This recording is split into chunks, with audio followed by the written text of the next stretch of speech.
అనగనగా ఒక ఊరు ఉండేది. ఆ ఊరిలో రామయ్య అనే వ్యక్తి తన కుటుంబంతో కలిసి నివాసం చేస్తూ ఉంటాడు. అదే ఊరిలో రంగయ్య అనే వ్యక్తి కూడా నివాసం చేస్తాడు. రంగయ్య రామయ్య చాలా మంచి స్నేహితులు. ఆ ఊరిలో ఉన్న సరస్వతికి రామయ్య రంగయ్య స్నేహం నచ్చేది కాదు. వీళ్ళని ఎలాగైనా విడదీయాలి అని ఆలోచనలు చేస్తూ ఉండేది. ఒకరోజు సరస్వతి రామయ్య ఇంటికి వస్తుంది. లక్ష్మి, లక్ష్మి, ఇంట్లో ఉన్నావా? హా, ఎవరది? సరస్వతి అక్క, నువ్వా? ఏంటి ఇలా వచ్చావు? ఏం లేదు లక్ష్మి, చక్కెర అయిపోయింది, నువ్వు బదులిస్తావేమో అని నీ దగ్గరికి వచ్చాను. అయ్యో, దాందేముందక్క, ఇస్తాను. ఇంతలో రంగయ్య అక్కడికి వస్తాడు. అమ్మా లక్ష్మి, రామయ్య ఇంట్లో ఉన్నాడా? హా, ఉన్నాడన్నయ్య, ఆగండి పిలుస్తాను. ఏమండి, ఏమండి, రంగయ్య గారు వచ్చారు. వచ్చావా రంగయ్య? నీకోసమే ఎదురు చూస్తున్నా. సురేష్ తో మాట్లాడావా? ఏమన్నాడు? ఆ విషయం మాట్లాడడానికే నీ దగ్గరికి వచ్చాను రామయ్య. సురేష్ తో మాట్లాడాను. తను రేపు మనల్ని కలవడానికి ఇక్కడికి వస్తున్నాడు. ఆ రొయ్యల చెరువు గురించి అన్ని డీటెయిల్స్ మనకి చెప్తాడంట. ఎలా చెయ్యాలి, ఏం చెయ్యాలి అని మనతో మాట్లాడతాను అని చెప్పాడు. అవునా రంగయ్య, చాలా సంతోషం. అతన్ని రేపు చెరువు దగ్గరికి రమ్మాను, అక్కడే మాట్లాడుకుందాం. రంగయ్య, మరి నేను వెళ్ళొస్తాను. అలాగే రంగయ్య, వెళ్ళిరా. రంగయ్య అక్కడి నుండి వెళ్ళిపోతాడు. రామయ్య కూడా అక్కడి నుండి వెళ్ళిపోతాడు. సరస్వతి అక్క, ఆ గ్లాస్ ఇటు ఇవ్వు, నేను చక్కెర తీసుకొచ్చి నీకు ఇస్తాను. అలాగే లక్ష్మి, ఇదిగో గ్లాస్ తీసుకో. లక్ష్మి గ్లాస్ తీసుకొని చక్కెర తీసుకురావడానికి ఇంటి లోపలికి వెళ్తుంది. సరస్వతి తనలో తాను ఇలా మాట్లాడుకుంటుంది. రొయ్యల చెరువు అంటున్నారు. ఈ రంగయ్య రామయ్య ఏం మాట్లాడుకుంటున్నారో తెలియట్లేదు కదా. ఈ సురేష్ ఎవరు? అసలు ఏం మాట్లాడుకుంటున్నారు, దేని గురించి మాట్లాడుకుంటున్నారో అసలు అర్థం కావట్లేదు. నేను కూడా రేపు ఆ చెరువు దగ్గరికి వెళ్ళి వీళ్ళేం మాట్లాడుకుంటున్నారో తెలుసుకుంటా. ఇంతలో లక్ష్మి చక్కెర తీసుకొని వస్తుంది. సరస్వతి అక్క, ఇదిగో చక్కెర తీసుకో. చాలా కృతజ్ఞతలు లక్ష్మి. అయ్యో పర్వాలేదక్క, ఏదైనా అవసరం ఉంటే మమ్మల్ని అడగండి, మొహమాట పడకండి. అలాగే లక్ష్మి, మరి నేను వెళ్ళొస్తా. అలాగే అక్క. సరస్వతి అక్కడి నుండి వెళ్ళిపోతుంది. మరుసటి రోజు రంగయ్య రామయ్య సురేష్ కోసం ఎదురు చూస్తూ చెరువు దగ్గర నిలబడతారు. రంగయ్య రామయ్య కంటే ముందే నేను చెరువు దగ్గరికి వెళ్ళి ఆ సురేష్ ఎవరో, ఈ రంగయ్య రామయ్య వీళ్ళంతా కలిసి ఏం మాట్లాడుకుంటున్నారో నేను వినాలి. సరస్వతి ఇలా అనుకుంటూ చెరువు దగ్గరికి బయలుదేరుతుంది. రామయ్య, అదిగో సురేష్ వస్తున్నాడు. సరస్వతి గబగబా నడుచుకుంటూ చెరువు దగ్గరికి వస్తుంది. ఈ రంగయ్య రామయ్య నాకంటే ముందే చెరువు దగ్గరికి వచ్చారు. ఎవరో వస్తున్నట్టున్నారు. అతని సురేష్ ఏంటి? వీళ్ళంతా మాట్లాడుకోక ముందే నేను అక్కడికి వెళ్లి చేరుకోవాలి. వీళ్ళు ఏం మాట్లాడుకుంటున్నారో నేను వినాలి. సరస్వతి ఇలా అనుకొని చెరువు దగ్గరికి బయలుదేరుతుంది. రామయ్య, సురేష్ వస్తున్నాడు. అతనితో రొయ్యల చెరువు గురించి అన్ని విషయాలు మాట్లాడి ఇప్పుడే మన డౌట్స్ అన్ని క్లియర్ చేసుకుందాం. అలాగే రంగయ్య. నమస్తే సురేష్, ఎలా ఉన్నావు? నేను బాగున్నాను రంగయ్య, మీరెలా ఉన్నారు? సరస్వతి చెరువు దగ్గరికి చేరుకుంటుంది. చెట్టు వెనకాల ఉండి వీళ్ళేం మాట్లాడుకుంటున్నారో వింటుంది. నేను బాగున్నాను సురేష్, ఇదిగో ఇతను నా స్నేహితుడు రామయ్య. నమస్తే సురేష్, ఎలా ఉన్నావు? నేను బాగున్నాను రామయ్య, నువ్వెలా ఉన్నావు? నేను బాగున్నాను సురేష్. సురేష్, రొయ్యల చెరువు గురించి ఏదో చెప్తానన్నావంట, ఏంటది? అవును రామయ్య, పెట్టుబడి గురించి మాట్లాడదామని రంగయ్యకి చెప్పాను. మనం డబ్బుల గురించి ముందే మాట్లాడుకున్నాం రంగయ్య. కానీ ఈ 5 ఎకరాల రొయ్యల చెరువులో మనము రొయ్యలు వేస్తే వాటికి ఏ ఆహారం పెట్టాలి, దానికి ఎంత ఖర్చు అవుతుంది, మనకి పెట్టుబడి పోంగా మనకు రాబడి ఎంత వస్తుంది, వాటన్నిటి గురించి మాట్లాడుకుందామని మిమ్మల్ని ఇక్కడికి రమ్మని చెప్పాను. అవును రంగయ్య, మనం 5 ఎకరాలలో రొయ్యల చెరువు వేస్తున్నాం కదా, మనకి మంచి రాబడి రావాలి అంటే రొయ్యలకి మనం మంచి ఆహారాన్ని పెట్టాలి. అప్పుడే మనకి ఎక్కువ రాబడి వస్తుంది. అవును రామయ్య, నువ్వు చెప్పింది నిజమే. కానీ మనకు ఏ ఆహారం పెట్టాలో తెలియదు కదా, అందుకే మనము సురేష్ ని సలహా తీసుకుంటున్నాం. సురేష్, నువ్వే చెప్పు, ఈ రొయ్యలకి ఎటువంటి ఆహారం పెడితే మనకు మంచి లాభం వస్తుందో నువ్వే చెప్పు. ఆ విషయం మాట్లాడడానికే వచ్చాను రంగయ్య. దానికి సంబంధించిన అన్ని డీటెయిల్స్ అన్ని నేను ఒక బుక్ లో రాసి ఉంచాను. ఆ బుక్ ని నాతో పాటే ఇప్పుడు తీసుకొచ్చాను. అది మీకు ఇవ్వడానికే నేను ఇక్కడికి వచ్చాను.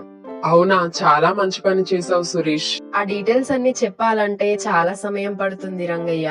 అవన్నీ చెరువు దగ్గర చెప్పడం కుదరదు. అవునా, అలా అయితే మా ఇంటికి వెళ్దాం పద సురేష్. అక్కడే మాట్లాడుకుందాం. భోజనం చేశాక నువ్వు మీ ఇంటికి తిరిగి వెళ్ళు. భోజనమా? వద్దులే రంగయ్య, నేను తినేసి వచ్చాను, పర్లేదులే.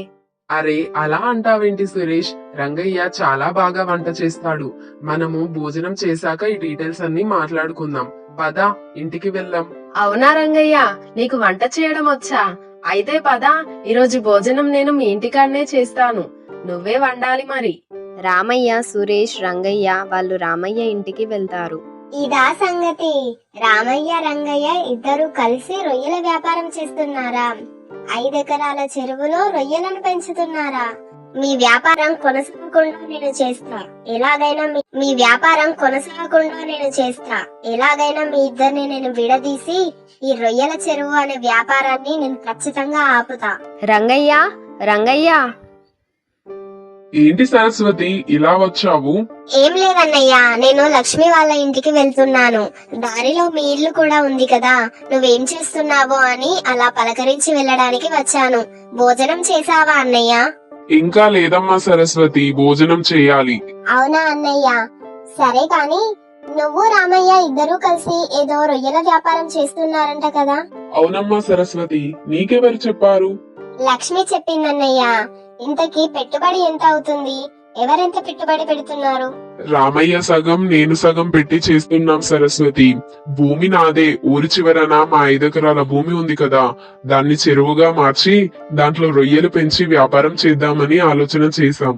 అవునా అన్నయ్య, చాలా మంచి ఆలోచన చేశారు. ఇద్దరు చెరిసగం డబ్బులు పెడుతున్నారు, ఇది బాగానే ఉంది. కానీ భూమి మాత్రం నీ ఒక్కడిదే ఎందుకన్నయ్య?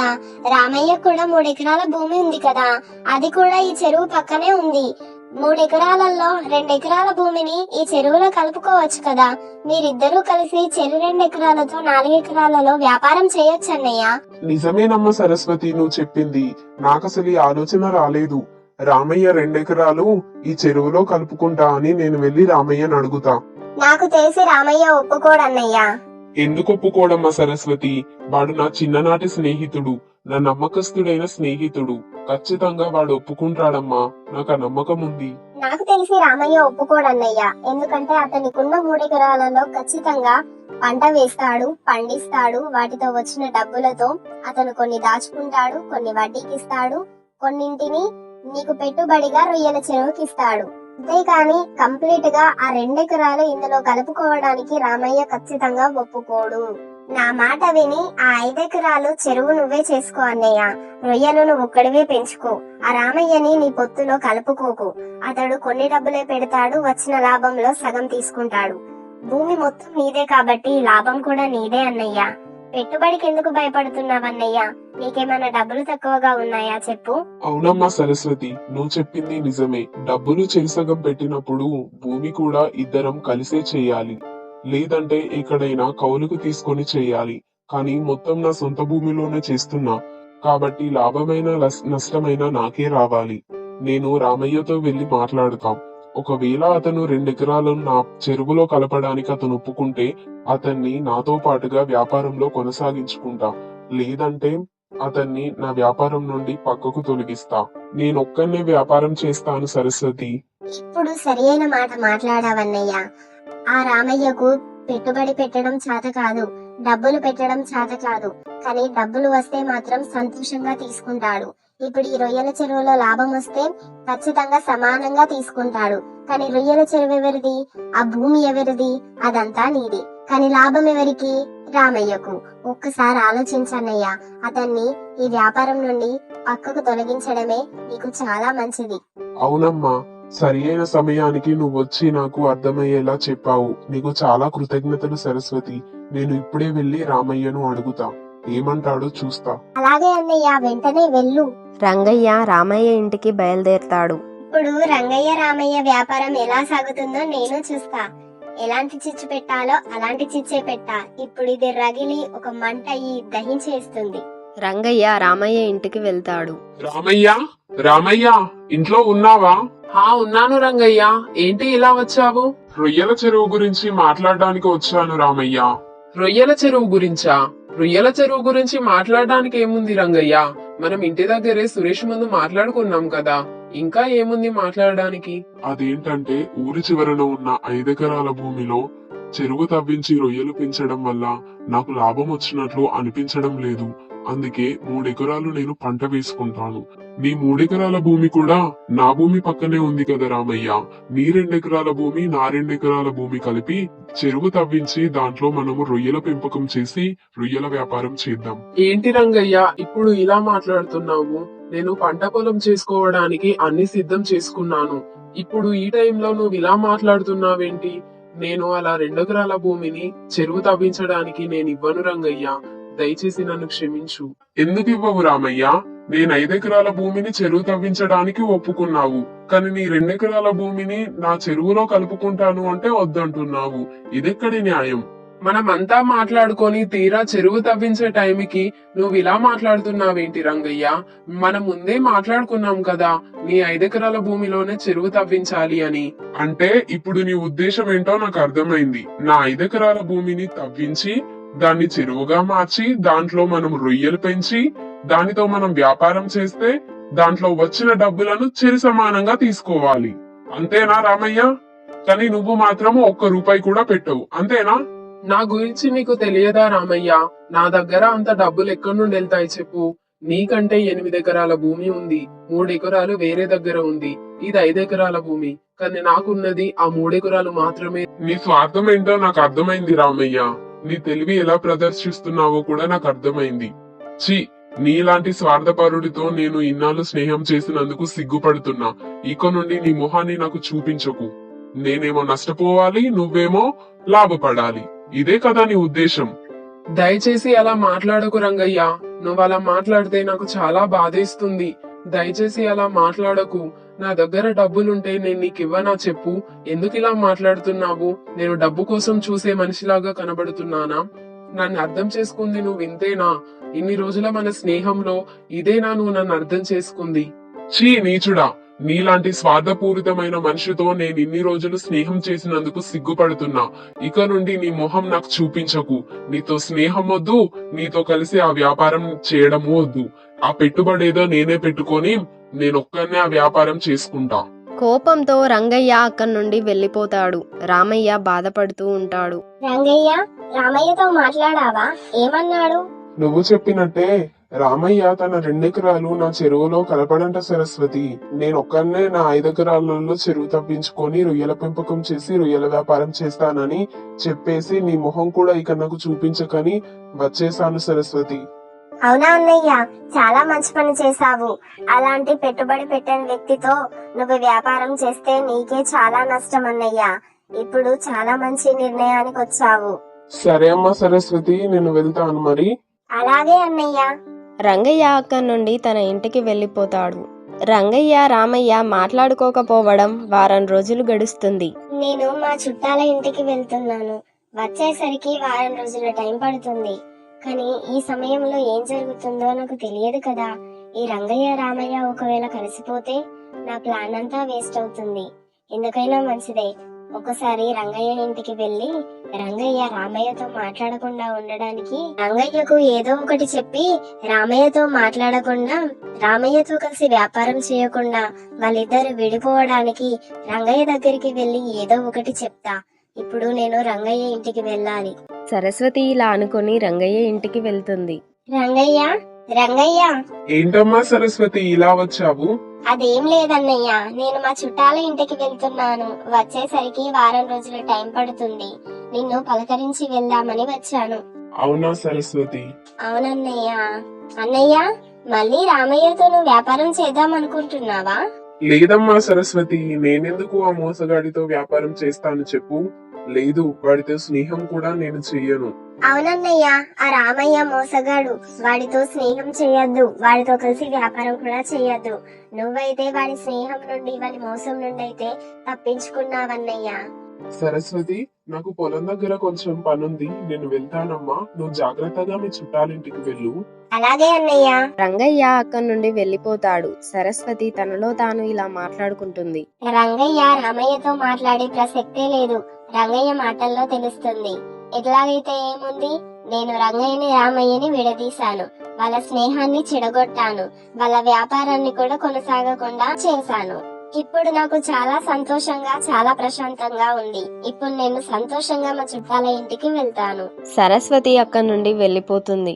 సరస్వతి తనలో తాను మాట్లాడుకున్న మాటలన్నీ రమేష్ అక్కడే ఉండి వింటాడు. ఛీ, ఈ సరస్వతి ఎప్పుడు మారుతుందో ఏమో. ప్రతి ఇంట్లో గొడవలు పెట్టడం, మంచి స్నేహంలో చిచ్చు పెట్టడం ఈ సరస్వతికి వెన్నుతో పెట్టిన విద్య. అందరూ కలిసి ఉంటే తినకు ఎందుకు కళ్ళు మండుతాయో అర్థం కాదు. చిన్ననాటి స్నేహితులైన రంగయ్య రామయ్య స్నేహాన్ని విడగొట్టింది. ఈ స్నేహాన్ని నేను ఎలాగైనా తిరిగి కలపాలి. ఈ సరస్వతికి బుద్ధొచ్చేలా చెయ్యాలి. ఈ సంగతి నేను వెంటనే వెళ్లి రంగయ్యకి చెప్తా. రమేష్ వెంటనే వెళ్లి రంగయ్యకి జరిగిన విషయం అంతా చెప్తాడు. ఏంటి రమేష్, నువ్వు చెప్తుంది నిజమా? ఆ సరస్వతినే రామయ్యని నన్ను విడగొట్టిందా? ఎంత కుట్ర చేసింది ఆ సరస్వతి? ఆ సరస్వతి గురించి నీకు తెలియదా రంగయ్య? తన మాటలు ఎలా నమ్మావు? మంచి స్నేహితుడైన రామయ్యని ఎలా నువ్వు దూరం చేసుకున్నావు చెప్పు. తనతో ఎలా గొడవ పెట్టుకున్నావు నువ్వు? వెంటనే వెళ్లి రామయ్యతో మాట్లాడు. నేను వెంటనే వెళ్లి నా స్నేహితుడు రామయ్యని క్షమాపణ అడుగుతా. వెంటనే వెళ్ళు రంగయ్య. రామయ్య చాలా బాధపడుతున్నాడు. ఇప్పుడే వెళ్తాను రమేష్. రంగయ్య రామయ్య ఇంటికి వెళ్తాడు. ఏమైందండి? వారం రోజుల నుండి మీరెందుకు ఇలా బాధతో ఉన్నారు? అసలు ఏమైంది చెప్పండి. అవునరా రామయ్య, రంగయ్య ఇన్ని రోజుల్లాగా నీతో మాట్లాడట్లేదు కదా, మన ఇంటికి కూడా రావట్లేదు. అసలు మీ రొయ్యల వ్యాపారం ఏమైందిరా? ఇద్దరూ కలిసి చెయ్యట్లేదా? రంగయ్య రామయ్య ఇంటి గోడచాటున ఉండి వీళ్ళ మాటలన్నీ వింటాడు. లేదమ్మా, ఇక రంగయ్యతో కలిసి నేను వ్యాపారం చేయట్లేదు. రంగయ్య ఒక్కడే తన వ్యాపారం చేసుకుంటున్నాడు. రొయ్యల పెంపకం రంగయ్య ఒక్కడే చేస్తున్నాడమ్మా, నేను చెయ్యట్లేదు. మన దగ్గర పెట్టుబడికి కావలసిన డబ్బులు లేవు కదా, అందుకే నేను చెయ్యను అని రంగయ్యతో చెప్పేశా. పెట్టుబడికి పెట్టే డబ్బులు నీ దగ్గర లేవంటే రంగయ్యనే పెట్టుకుంటానని చెప్పాడు కదా, మళ్ళీ ఇప్పుడు పెట్టుబడికి డబ్బులు లేవంటావేంట్రా? అసలు ఏం జరిగింది? లేదమ్మా, రంగయ్య ఇప్పుడు ఒక్కడే చేసుకుంటాడంట. నాతో స్నేహం కూడా చెయ్యనని చెప్పాడమ్మా. నేను డబ్బుల కోసమే అతనితో స్నేహం చేశానని, డబ్బుల కోసమే అతనితో వ్యాపారం చేయడానికి ఒప్పుకున్నానని తను అనుకుంటున్నాడమ్మా. ఆ మాటలు నన్ను చాలా గాయపరిచాయి. నా చిన్నప్పటి నుండి నేను అతనితో స్నేహం చేస్తున్నాను. నేను ఎలాంటి వాడినో రంగయ్యకి తెలియదా అమ్మా? ఇప్పుడు ఈ డబ్బుల విషయంలో నన్ను మాటల ద్వారా చాలా గాయపరిచాడు. అయినా పర్లేదు, తను నా స్నేహితుడు. తను నన్ను స్నేహితుడుగా అనుకోకపోయినా నేను తనని నా స్నేహితుడుగానే అనుకుంటున్నానమ్మా. రంగయ్య చాలా మంచివాడమ్మా. ఎక్కడో ఏదో పొరపాటు జరిగిందమ్మా, అందుకే రంగయ్య ఇలా మాట్లాడుతున్నాడు. పర్వాలేదులే, ఆ వ్యాపారం చెయ్యకపోతే ఏముంది, కానీ నా స్నేహితుడిని మాత్రం నేను వదులుకోను. రంగయ్యతో స్నేహం చేయడం మాత్రం నేను మర్చిపోను. ఇప్పుడు మేము మాట్లాడుకోకుంటున్నా కానీ కొన్ని రోజులకైనా రామయ్యతో నేను స్నేహం చేస్తా. అతనితో ఏ వ్యాపారం చేయకపోయినా పర్లేదు, కానీ నాకు రంగయ్య స్నేహం కావాలమ్మా. రంగయ్య చాలా మంచివాడు. అవునండి, ఎక్కడో ఏదో పొరపాటు జరగడం వల్లే అన్నయ్య ఇలా మాట్లాడుతున్నట్టున్నాడు. పర్వాలేదులేండి, నిజమేంటో అన్నయ్య తెలుసుకుంటారు. మీరేం బాధపడకండి. రామయ్య, నన్ను క్షమించు. సరస్వతినే ఇదంతా చేసింది. నిన్ను నన్ను విడగొట్టడానికి సరస్వతి కుట్ర చేసింది. నీ పైన లేనిపోని అన్ని సరస్వతినే నాకు చెప్పింది. నీతో కలిసి రొయ్యల వ్యాపారం చేయకుండా ఉండడానికి తను ఇవన్నీ చేసింది. రంగయ్య, ఏంటి నువ్వు చెప్పేది? సరస్వతి చెప్పిందా? అసలు మనము రొయ్యల వ్యాపారం చేస్తున్నట్లు మన ఇద్దరికి తప్ప ఎవరికి తెలియదు కదా. మా ఇంట్లో వాళ్ళకు తప్ప ఎవరికీ తెలియదు. ఆ సరస్వతికి ఎలా తెలిసింది? మన లక్ష్మి చెప్పిందంట రామయ్య. ఏంటి, లక్ష్మి చెప్పిందా? లక్ష్మి, నువ్వు చెప్పావా? ఎవరికి చెప్పకని చెప్పాను కదా. లేదండి, నేనెందుకు ఆ సరస్వతికి చెప్తాను? ఆ సరస్వతి గురించి నాకు తెలియదా చెప్పండి? నేను సరస్వతికి చెప్పలేదండి. అయితే ఎప్పటి నుండో సరస్వతి మిమ్మల్ని ఇద్దరిని గమనిస్తూనే ఉందిరా, అందుకే మిమ్మల్ని విడగొట్టాలా అని మంచి సమయం కోసం ఎదురు చూసింది. అవును రామయ్య, మనిద్దరిని ఆ సరస్వతి విడగొట్టింది. ఆ సరస్వతి మాటలు నేను అనవసరంగా నమ్మి నిన్ను చాలా బాధ పెట్టాను. నిన్ను అనరాని మాటలన్నాను. దయచేసి నన్ను క్షమించు రామయ్య. మనం ఇద్దరం కలిసి నా 5 ఎకరాల భూమిలోనే చెరువు తవ్వించి రొయ్యల పెంపకం చేసి రొయ్యల వ్యాపారం చేద్దాం. పెట్టుబడి ఇద్దరం కలిసే పెట్టుకుందాం. వద్దులే రంగయ్య, మళ్ళా ఇలాంటి వాళ్ళు ఎవరైనా మన మధ్యలోకి వచ్చి విడదీయాలని చూస్తారు. మనం ఎవరికి అవకాశం ఇవ్వకూడదు. మనం ఇద్దరం కలిసి బయట ఎక్కడైనా కౌలుకు తీసుకొని ఆ భూమిని చెరువు తవ్వించి అందులోనే మనము వ్యాపారం చేద్దాం. లేదంటే ఏ భూమినైనా కొనుక్కొని మన ఇద్దరం కలిసి వ్యాపారం చేద్దాం. నీ సొంత భూమిలో వద్దు, నా సొంత భూమిలో వద్దు. అవును రామయ్య, నువ్వు చెప్పింది నిజమే. అలాగే చేద్దాం. రంగయ్య రామయ్య కలిసిపోయారు. చాలా సంతోషంగా ఉంది. ఇక ఆ రోజు నుండి రంగయ్య రామయ్య కలిసిపోతారు. సంతోషంగా రొయ్యల వ్యాపారం చేస్తారు. ఈ స్టోరీ గనక మీకు నచ్చినట్లయితే ఈ వీడియోని లైక్ చేయండి, షేర్ చేయండి, కామెంట్ చేయండి. మరిన్ని ఇలాంటి వీడియోస్ కోసం మన కార్టూన్ టీవీ అనే ఛానల్ని సబ్స్క్రైబ్ చేయండి. బాయ్ ఫ్రెండ్స్, మరొక కొత్త వీడియోతో మళ్ళీ మీ ముందుకు వస్తా.